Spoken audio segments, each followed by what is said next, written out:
पश्चिम बंगाल में डॉक्टर के साथ हुए दुष्कर्म और हत्या के मामले में शाहजहांपुर में राजकीय मेडिकल कॉलेज के डॉक्टर लगातार हड़ताल पर हैं।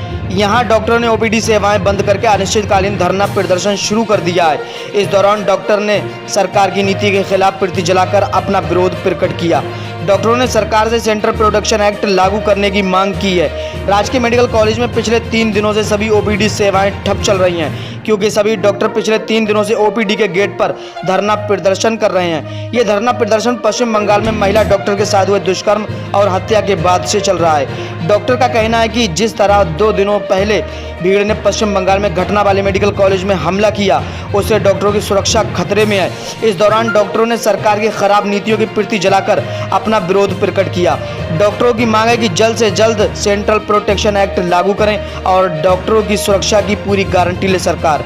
इसके बाद ही ये डॉक्टर काम पर वापस लौटेंगे। इसके अलावा उन्होंने मृतक महिला डॉक्टर के मामले में दोषियों के खिलाफ कड़ी से कड़ी कार्रवाई करने की मांग की है। रेसिडेंट डॉक्टर यहाँ हम लोग सुरक्षित बिल्कुल महसूस नहीं करते, इसीलिए हम लोगों ने ये जो ऑर्गेनाइज किया है वो कोलकाता में जो हमारे फीमेल रेसिडेंट डॉक्टर के साथ brutally she was raped and murder, तो उसके विरोध में हम यहाँ पे आप प्रदर्शन कर रहे हैं। तो हम गवर्नमेंट से हमारी डिमांड है कि सेंट्रल प्रोटेक्शन एक्ट लागू किया जाए, जिसमें हेल्थ केयर वर्कर्स, डॉक्टर्स और सारे हेल्थ केयर वर्कर्स के लिए एक ऐसा लॉ होना चाहिए जिससे हम सेफ्टी महसूस कर सके। हम अपने सुरक्षा के लेवल पे यहाँ पे जैसे इंस्टीट्यूशन में हमारी दिक्कत आती है कि एक पेशेंट के साथ बहुत सारे अटेंडेंट्स आते हैं, कभी कभार 10 अटेंडेंट 20 अटेंडेंट आ जाते हैं, और एक इंसान को समझाना, उनको पूरी तरह से एक्सप्लेन करना, मतलब हम लोग कैसे इस चीज को डील कर सकते हैं, और हमारे पास सिक्योरिटी के मेजर कम है। हम लोग बेसिकली यहाँ पे अभी अपना सॉलिडेरिटी में सपोर्ट दिखाने के लिए इकट्ठा हुए हैं, क्योंकि वो जो हुआ ब्रूटल मर्डर और रेप जो फीमेल रेसिडेंट डॉक्टर के साथ, वो नहीं होना चाहिए था। उसके बाद एविडेंस टैंपरिंग तक की गई, तो हमारी डिमांड है सेंट्रल प्रोटेक्शन एक्ट लाया जाए, उस इन्वेस्टिगेशन के लिए सीबीआई इंक्वायरी बैठे।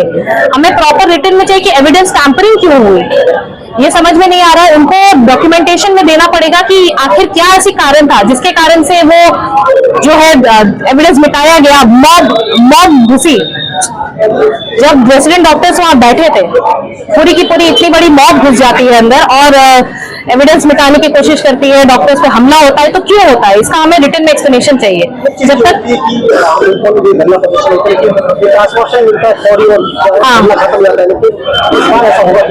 नहीं, इस बार ऐसा नहीं हुआ, क्योंकि ऑफिशियल मेमोरेंडम जो आया है जिसमें 6 घंटे के अंदर और कहा गया है कि एफआईआर करना है, उसमें वो क्लैरिटी नहीं है कि वो हेड ऑफ द इंस्टीट्यूशन करेगा तो एफआईआर पर्सन टू पर्सन होती है, हेड ऑफ द इंस्टीट्यूशन कैसे, उस चीज को क्लैरिफाई नहीं हो पा रहा है। कहीं ना कहीं ये सब पेपर वर्क में लॉस्ट होकर रह जाएगा और हमें इंसाफ, हमें सेफ्टी नहीं मिल पाएगी।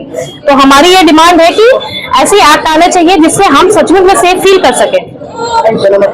डॉक्टर अन्वेषा।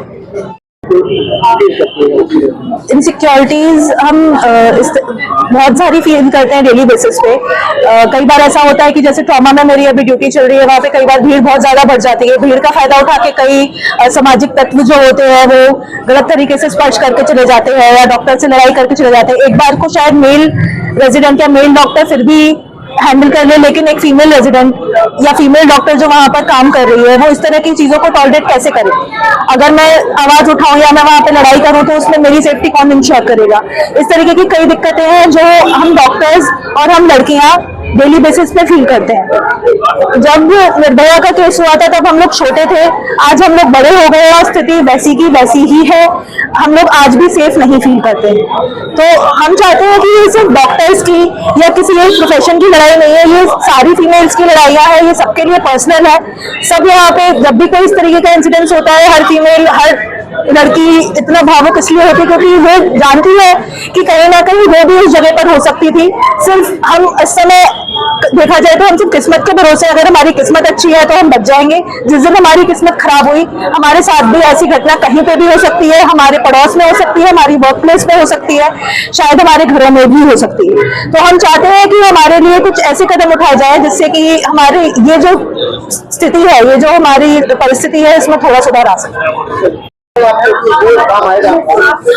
नहीं, जैसे कि हम आपको बताना चाहते हैं कि जो इतनी सारी घटनाएं हो रही हैं इंडिया लेवल पे जो होती हैं और जो स्टेट लेवल पे होती हैं, इसके लिए पहली बात कोई जिम्मेदारी नहीं ले रहा है। हमारी जो पहले की सरकार है, जो स्टेट गवर्नमेंट है, जिसके अंतर्गत में ये अपराध हुआ, वो भी आज ऐसे मतलब कि बन के खड़ी हुई है जैसे कि उसके साथ कोई दुर्व्यवहार हुआ है। वो भी प्रोटेस्ट में ऐसे जुड़ी हुई है कि जैसे कि वो उसके अंडर में कोई एडमिनिस्ट्रेशन है ही नहीं, वो लाचार पड़ी हुई है। और रही बात ये जो सेंट्रल मिनिस्ट्री की आईटी एडवाइजरी आई है 6 घंटे की हमारी एफआईआर करने की, तो ये उसके लिए क्या बैठे रहेंगे कि आपके पहले कोई चीज यहाँ पे घटना हो उसके बाद ये एफआईआर करेंगे। और दूसरी बात, ये एफआईआर करने की बात जब कर रहे हैं, अभी डॉक्टर्स कई लोग होते हैं गवर्नमेंट में पोस्टेड होते हैं, कई लोग होते हैं ट्रांसफरेबल जॉब होती है, तो एफआईआर किसके खिलाफ करेंगे? कोई एंटिटी के खिलाफ करेंगे, कोई पद के खिलाफ करेंगे, या इंडिविजुअल डॉक्टर के खिलाफ करेंगे? डॉक्टर उसमें पार्टी बनेगा कि या फिर वो उसका पोस्ट उसका उसमें पार्टी बनेगा, इसका कोई अभी स्पष्टीकरण नहीं है। तो ये सिर्फ एक कह देना, तो एक खाली ढांढस बताना है कि भाई नेशनल जो अनरेस्ट है उसको ये काम डाउन करने की खाली एक छलावा है। नहीं, लड़ाई तो हमारी तब तक जारी रहेगी जब तक हमारा इसमें कोई कुछ क्या कहते हैं ठोस कदम अगर नहीं मिलता। और दूसरी बात, हमें सेंट्रल प्रोटेक्शन एक्ट चाहिए, उसके लिए हम लोग एकजुट होकर प्रयत्नरत हो रहे हैं इस वक्त, सारे के सारे डॉक्टर। और इंडिया का ये आईएमए प्लस फोर्डा का कॉल पहले का है, फिर आईएमए ने उसको ज्वाइन किया है, और resident doctors association Uttar Pradesh और फिर रेजिडेंट डॉक्टर एसोसिएशन शाहजहांपुर इसमें इन्वॉल्व हो गया है कि भाई हमें सेंट्रल प्रोटेक्शन एक्ट दो। जैसे कि आप लॉयर के पास जाते हैं तो सब लोग डरते हैं कि कुछ नहीं कर सकते उनका, हम जाते हैं पुलिस के पास, वहां पे भी उनको सेफ्टी रहती है, लॉयर सेफ्टी फील कर रहे हैं, डॉक्टर वो पुलिस सेफ्टी फील करे, डॉक्टर का सेफ्टी फील करेगा। तो ये बहुत बड़ी चीज है जिसके लिए सरकार सीरियस ही नहीं है। ये कई सालों से हमारी डिमांड है, लेकिन कोई सीरियसली इस मैटर को ले नहीं रहा है। सेंट्रल प्रोटेक्शन एक्ट का कोई बात ही नहीं हो रहा है। बिल्कुल ये आर पार की लड़ाई है। इस बार हम लोग पीछे नहीं हटने वाले हैं। हम लोग इस चीज में पूरे तरीके से कटिबद्ध तरीके से इसमें लगे हुए हैं, और ये एकदम अंत तक करके रहेंगे जब तक उसको जस्टिस नहीं मिलती। हमारी जो बहन